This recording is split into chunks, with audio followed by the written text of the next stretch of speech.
Well, good morning folks, welcome back to another episode of Grass and Grain. My name is Jack and you join me as we have just finished baling what is a small kind of 12-acre field here. And we're heading off to go and get the rest of some silage bales baled up actually. Should have one of the guys coming down very soon with our wrapper and tractor and wrapper. And we'll get that done, but we're going to take the old gill up to the field. We've got two fields to do today, not a great deal of acres. Oh, and there he is actually, so we'll just pull off the road there. And run through. Come on.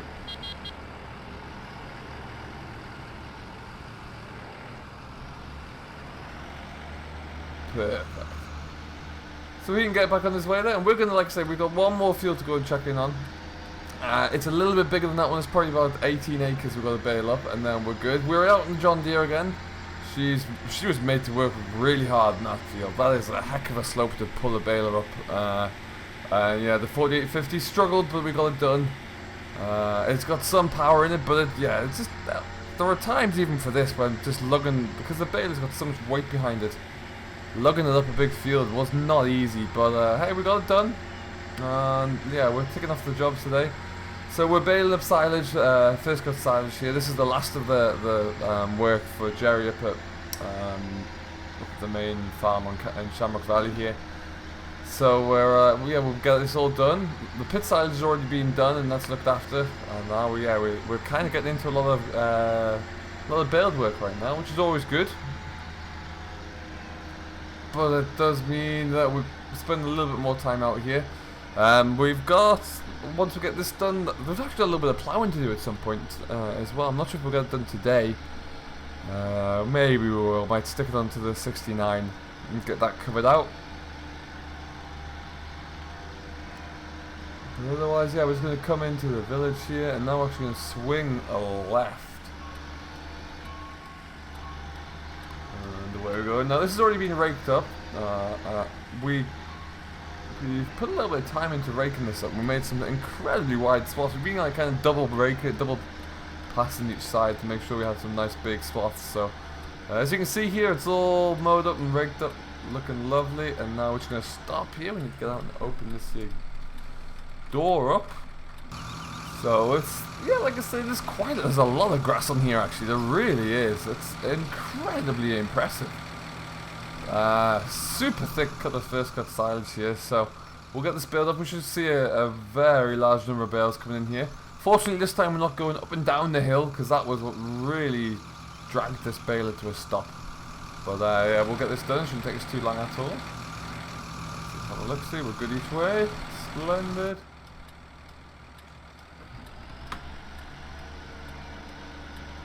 And in we go. Baler's singing along now as well. Really is coming along very nicely. Now it would be nice at some stage if we had sufficient funds where we could perhaps upgrade our big tractor. The 4850 is a lovely machine, but it's had a lot of hours to it.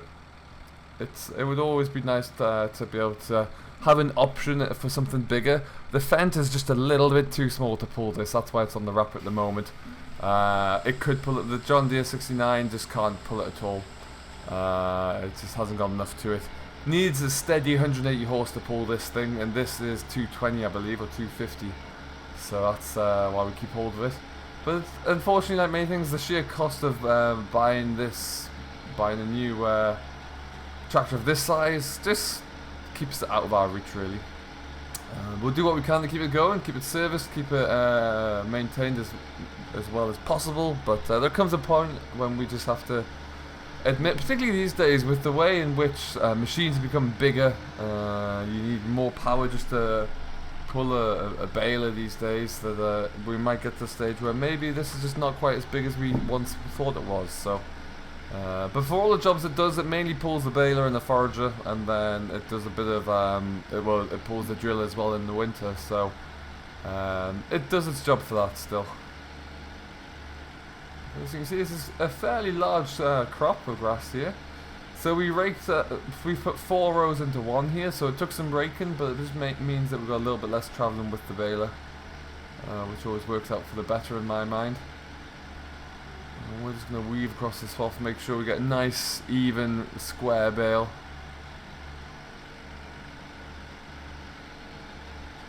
There we go. That's looking perfect.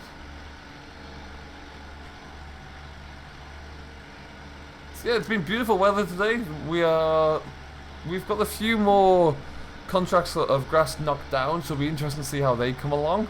But yeah, otherwise everything is looking very good. Actually, very impressed with how we're coming along. If the weather stays like it is, we'll get a tremendous first cut of silage. The only problem being, I'm not sure if we'll get any rain after that to kind of replenish the land and help with a good regrowth for a third cut. I'm hoping we do, but we'll have to wait and see on that front. But yeah, it's very dry at the moment. This was mowed down yesterday and it's already, I mean, we could have almost come in and baled it last night if we wanted to. That wouldn't have been a stretch at all.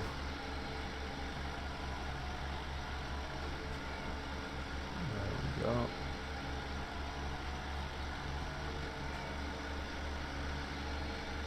There were points yesterday where we had to, or there were points, sorry, earlier in that previous field we were in, where I couldn't even get up the field, up the slope. The tractor came to a stop, so that was a bit hairy there for a moment. I had to really think about how we were going to approach that.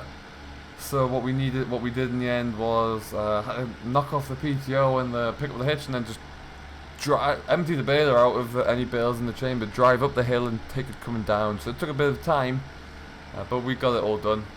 That's the main thing. You can see there's a fair whack of bales here. It really is looking good.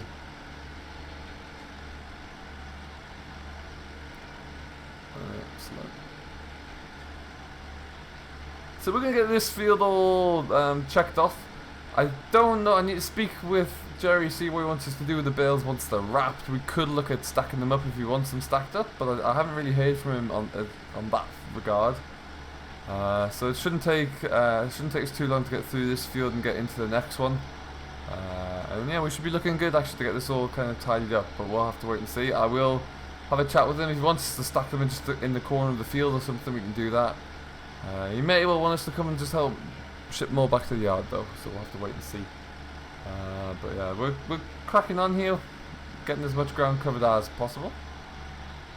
Nice to get the baler out. The baler hasn't had any issues so far either. It's just kind of sung along so far, which is you kind of expected. We serviced it all over, washed it down just before we used it. We don't wash them down at the end of the season. We blow it all off with compressed air, get all the dust and the muck out, but we never wash it down because we don't want the water sitting in any bearings over the winter. So yeah, it got a bit good service, a bit cleaned down before we start to use it, and it is all looking good. So that's fantastic. This is, like I said, Bale is a fair age now. It's had a couple of seasons with us, and it definitely wasn't new when we bought it. But we'll see. Hopefully it continues. But what we'll do, we're going to get this. We've just finished out the 2 headlands there now. It doesn't look. There's probably only about 6 acres in there. No, maybe more. Maybe 10 acres in there with it all rowed up to do. So we'll get that all rattled out, and then we'll come back to you with a bit of an update. Okay, we didn't take too long to get that field done, but there's plenty of bales in there for the rapper man to come and play catch up with, so we're going to get out of here, go back up to the yard, and we'll see what we can get done back up there. Okay then, onwards we go. I think at this stage we're going to take this back. We'll probably leave the baler on here because I think there's going to be some more work coming in the very near future. Next couple of days we'll get some more baling work, so based on the phone calls I've been having. So we'll leave this all set up for now. And then yeah, we might go and see. I think I'm going to put some cover crop into one of our last remaining fields that is yet to be. It's a stubble field, so it's going to have some winter barley put into it at the end of the end of the summer, early autumn.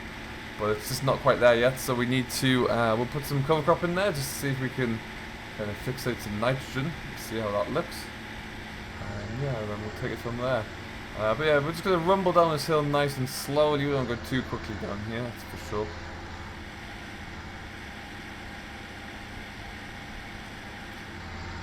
The brakes aren't always the best in this tractor, particularly when you're pulling the big old brute of a baler. Oh, someone's carting silage there by the looks of things. There he goes. Haven't seen that set up around here in a while. Holland and the Bailey's trailer. A lot of people are pulling silage straight down here to the BGA at the moment, so there's a lot of grass coming in, they're tipping it in the pit there. Unlike us, we're going to keep ours in our own clamp for now.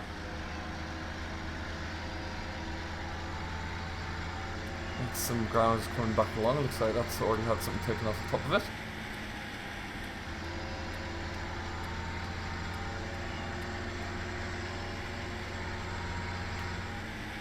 Excellent. I'm very impressed with how our oilseed rape's coming along. It's looking fantastic there. It really, really is. Looks beautiful.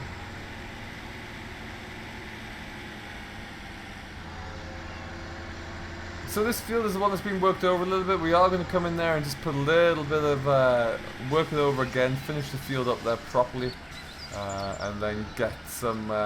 It's mainly oilseed radish we're planting there, but there's going to be a bit of extra clover. We might put some wild oat mix into there as well. Just something that really helps kind of with a bit of a. I think there's some sort of beans in there as well, actually, just to kind of helps with the nitrogen fixation and gets the ground covered over. I really need to do something about this kind of junk heap here as well. I must get rid of that.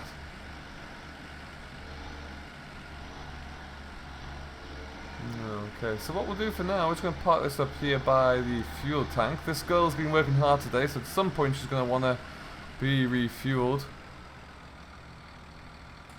And we'll knock it off.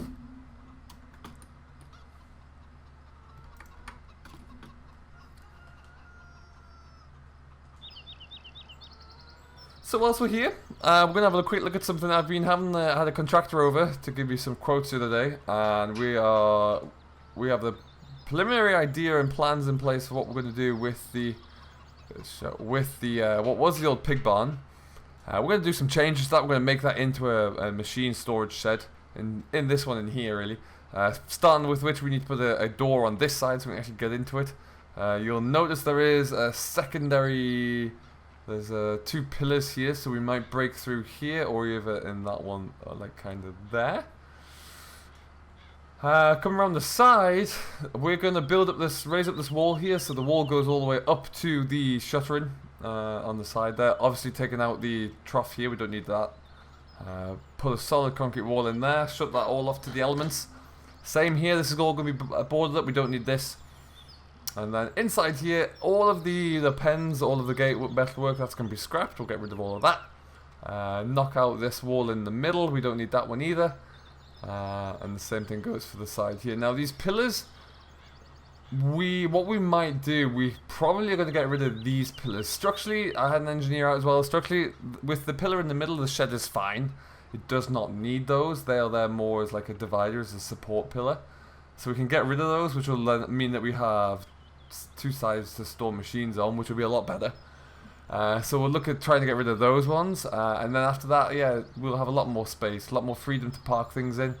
Unfortunately, we are going to have to keep these pillars down the middle, so that means that we need to kind of think about what we're going to do here. What we might do, because we don't have much in terms of grain storage here, we may well look at sticking a wall up the middle and just having two sheds on either side.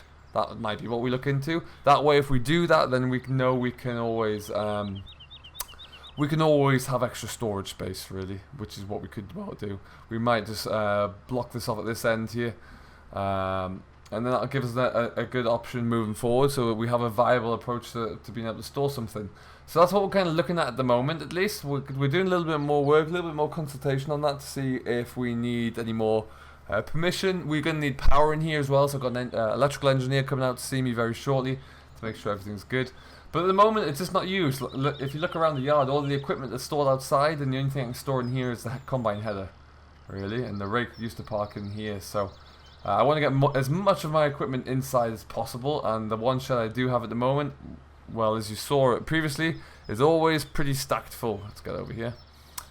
We might also do something with this. We might kind of clear out the old farm houses here, like these old houses. Maybe get some stone in here so we have a bit more of a turning yard or a stack yard either. That'd be quite good. Because another issue I have at the moment, this is just all a little bit too open. People can pass by here and start to have a look around some of my equipment without any issues. So I want to get this all kind of fenced off out of the way, I think. That'll be quite nice to do. So that's something we'll have to look into. But yeah, so I want to get as much of my equipment inside. A lot of them grass work equipment is outside at the moment, obviously because we're still using it all. But yeah, the only other kind of storage space we have is in here, and well, it's not the biggest, if we're honest. Not the biggest at all, so we'll have to see. But yeah, for now that's what we're kind of thinking about anyway. And then there's a possibility as well in the future. I'm pricing up some new grain dryers, so we might be looking to see if we can get a grain dryer brought in, because I don't have one here. So that's something else I have to think about. If we do, then of course the big question is where. For me, logically, it would make sense that if we were able to clear all this equipment out here, we could stick it, like put a pad down here and stick it here. But again, that's a question for another day. So what we'll do for now, though, we'll leave that where it is, and we'll have a think about that one. And you'll find out more about that in the next episode of Grass and Grain. We're really getting cracking into some silage work now, with lots done already and lots more to do. So do stick around and see how that goes, and we shall find out the next steps with our shed development probably over the course of the coming week, I would imagine. But until then, thank you ever so much for watching. I do hope you have enjoyed. If you have, don't forget to hit that like button and subscribe to Simulation for the Nation, who kindly hosts my my channels, my stories here on my little vlog. And we will see you in the next one. So until then, do stay safe, enjoy what you're doing as always, but most importantly, happy farming.